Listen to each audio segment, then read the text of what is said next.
welcome you to Calgary on a cool and rainy August night.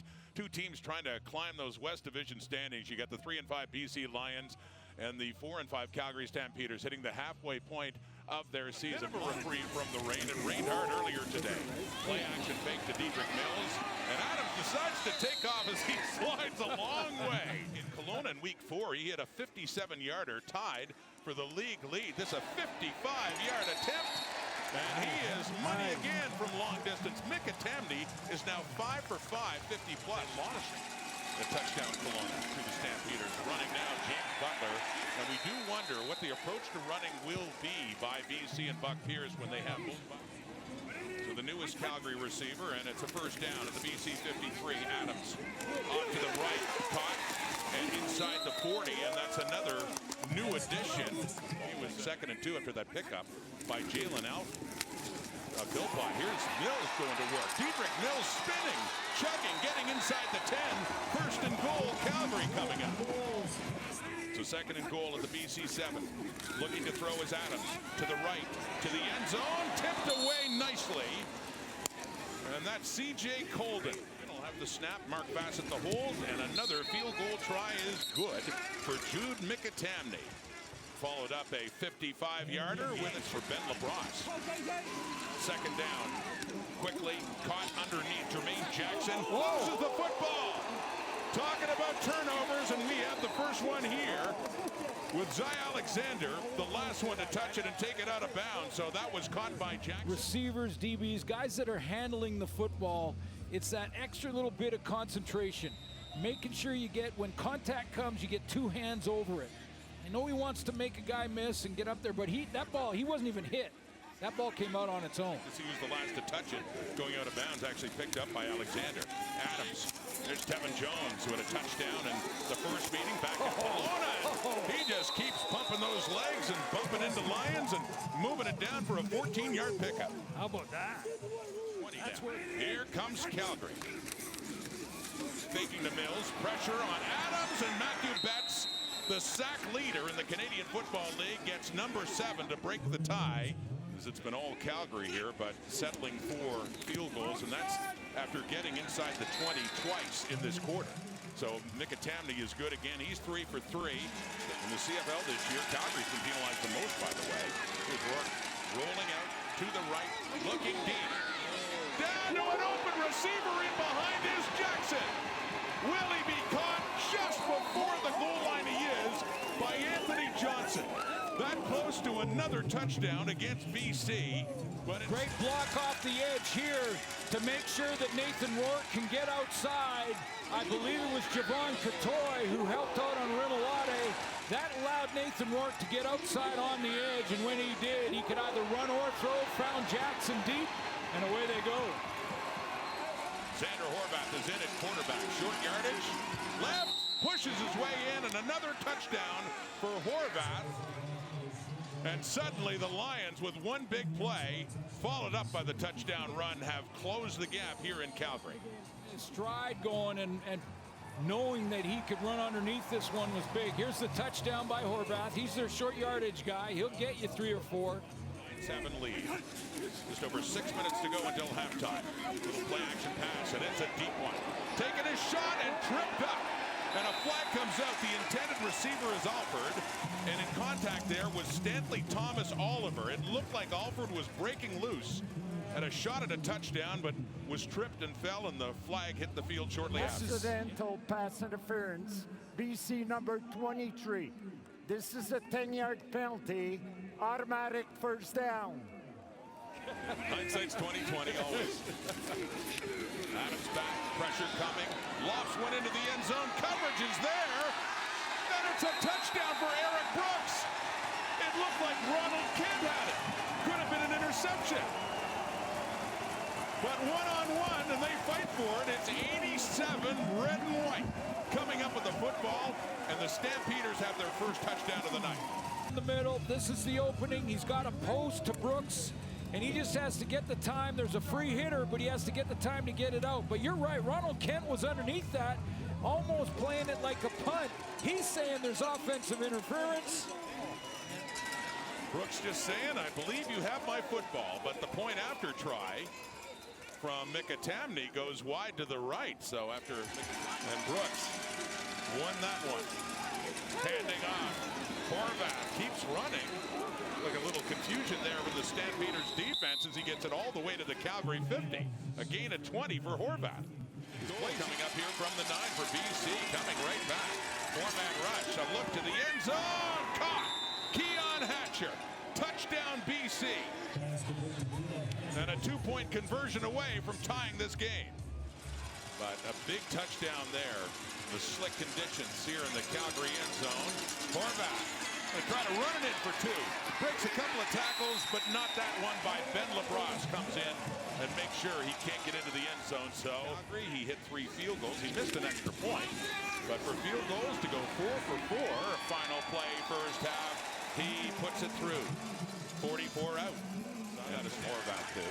Butler, former 1,000-yard rusher. And that's the gift to Horvath. So 1-2, and he's breaking loose. Alexander trying to track him down and wrestle him down after Xander Horvath, who really broke out. Right at the 10. Faking to Horvath. Rolling, trying to get away from Falarner, and Malati does. 5, diving for the pylon. And that is a BC Lions touchdown. 10-yard TD, Nathan Rourke. And his second rushing touchdown of the year. Trying to hold them or freeze them at the line of scrimmage long enough so your quarterback can get outside and around the edge. We saw it when he made the big throw down the field in the first half. Set up the touchdown. This time he gets outside and runs away. Heading into the second half. Vernon Adams escapes the pocket, turns it up, but he can't escape the grasp. Sack of the season.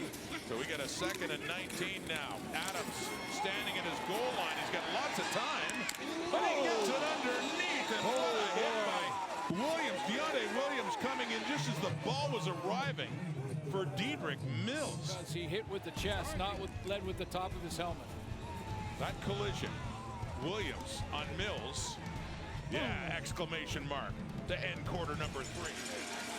And Nathan Rourke quickly caught Hatcher, and he just keeps grinding with Damon Webb wrapped up around him this week against Hamilton at BC Place. First down, Xander Horvath. He's been productive in this game, and he continues to be productive with all sorts of red and white jerseys wrapped on him. He keeps pulling his way forward for extra yardage. Well, this is just... Season is 43. This would be the longest to be put down. 45 yards out to increase the lead to 5. And Sean White puts it through. Second quarter on. They took a yard away, so he's still 1 shy of 100. Blitz coming on Adams. He takes off. Vernon Adams right up through the middle of a collapsing pocket, and it looks like he has enough for a first down. Stampeders. They fight for the football, but it looks to be still Calgary's, and let's see where they spot the football, and looks like an injury as well. Well, first of all, VA looks injured. That's the headline.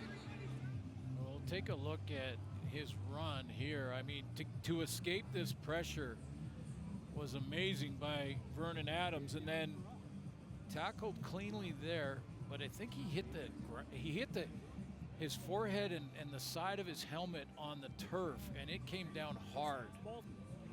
Right there.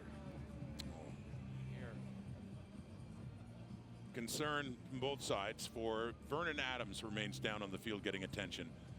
Back in Calgary, the good news, Vernon Adams Jr. injured on the previous play, got up and on his own walked off and is now in the tent. About it.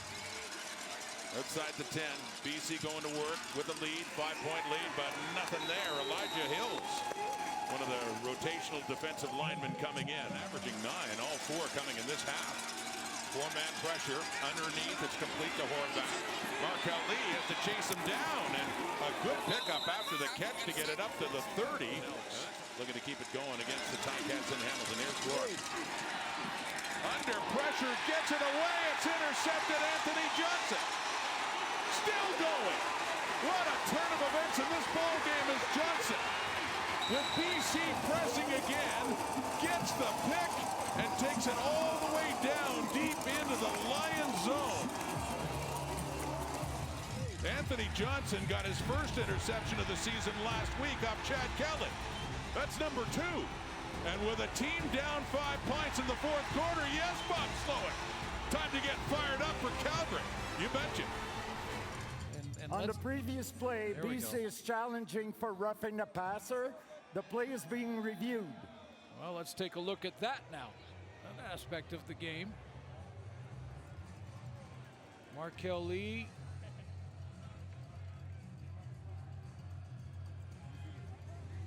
Upon review by the replay center, there was no infraction for roughing the passer. Sudden change moment here. Is it ever? Momentum swing, and it's Joshua Love at quarterback. Oh, and end zone look, and a flag comes out as well. Deontay Williams putting his hands up. They flag him for the coverage and the intended receiver, but that heat was coming by the BC Lions on Joshua pass Love. Interference. BC number 9. That's going to put it on the 1-yard line. The ball will be placed on the 1-yard line. First down. Josh Love takes a huge hit here to Deontay Williams. And then from the 1 lunging in, that's a touchdown for Calgary. Quincy Vaughn scores an important touchdown here to give the Stamps the lead again. That is the 8th touchdown for Quincy Vaughn. Did they go for 2? Go for 2 and make it a 3-point game if you can make it. They get down close, they get it. Now they're looking for 2 to make it a field goal lead. He takes a look in, and it's caught, and it's 2 more, and it's Damian Alford. The second-year Stamp back in the Calgary lineup and 2 big points. With the Moose Antler celebration on the fade route, straight fade, and he makes a strong hand catch to the back shoulder. But how about Josh Love coming off the bench, taking the big hit to get rid of that ball? That draws the penalty flag for Stanley Berryhill. Right up the middle, the ball comes out. And it looks like the Stampeders have it. From bad to worse for BC by the looks of things. Second behind the Edmonton Elks. Here's another one after the Anthony Johnson interception sets up the go-ahead touchdown and 2-point convert. Now on the teams. Ball stripped, balls out, recovered by Calgary. Tammany was 4 for 4 in field goals, did miss an extra point. And he puts that one wide to the left, and it goes out. So under the new CFL rules, that is not a rouge. Needing 3 to tie. 2:47 on the clock. Stands in with time, and he threads it in nicely. That's McKinnis, who's still going. Inside the 25-20, down inside the 15 before the Stamps finally take him down. Great win. They're down 3, but they're close. 11-yard line, 2nd and 10. Rourke. End zone, touchdown, Hatcher. What a redemption game for Keon Hatcher. His 2nd touchdown of the night. If you see the middle open and the safety, in this case Damon Webb, down low in any formation at all, as soon as that safety. The Calgary 46, under 2 minutes, stands in with time. It's complete, just over a Lions defender into the hands of Dejon Brissett. And some life for the Stampeders on a big first down. Now at the BC 9. What a finish, 41 seconds on the clock here at McMahon. Josh Love, 4-man pressure, into the end zone, intercepted. Picked off BC, the veteran TJ Lee.